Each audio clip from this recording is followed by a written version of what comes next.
Que devient Céline Dion? Comment va-t-elle? Si est-il ce que se demandent les fans de la célèbre chanteuse, actuellement en convalescence. L'écrivaine française Laurence Catino-Cros, qui travaille sur sa biographie, donne de ses nouvelles. Céline Dion est plongée dans le silence. Sa dernière prise de parole remonte au 24 décembre dernier. Dans une vidéo sur Instagram, la star de 54 ans adressait à ses fans un message pour leur souhaiter de joyeuses fêtes. Un petit soulagement pour les internautes qui avaient été sonnés par sa grande annonce quelques jours plus tôt.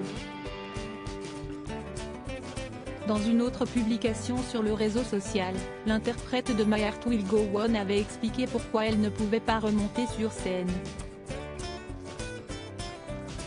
Les larmes aux yeux, elle avait annoncé souffrir d'un trouble neurologique appelé Stiff Person Syndrome. Il atteint environ une personne sur 1 million. On ne sait pas encore tout de cette maladie rare, mais on sait maintenant que si est la cause des spasmes musculaires dont je souffre, avait-elle confié. La diva s'était cependant voulue rassurante en déclarant être bien entourée et faire tout pour venir en forme sur le devant de la scène.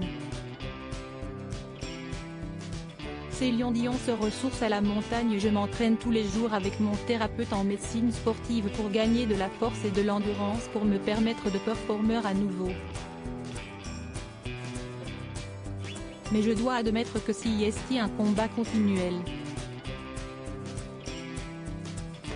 Pour vous retrouver, je n'ai pas d'autre choix que de me concentrer sur ma santé, avait-elle révélé. Céline Dion profite donc de sa longue convalescence pour se remettre sur pied mais également préparer un grand projet.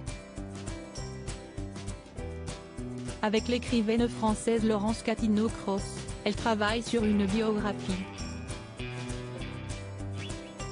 Et l'idée est née d'une rencontre avec Hugo Frey qu'elle avait interrogé dans le cadre de la réalisation d'un dictionnaire sur la chanteuse. Il a des liens forts avec elle, notamment parce que sa chanson a déterminé son prénom, a-t-elle expliqué dans les colonnes de Public. Il a décidé de me donner ses coordonnées afin que nous entrions en relation.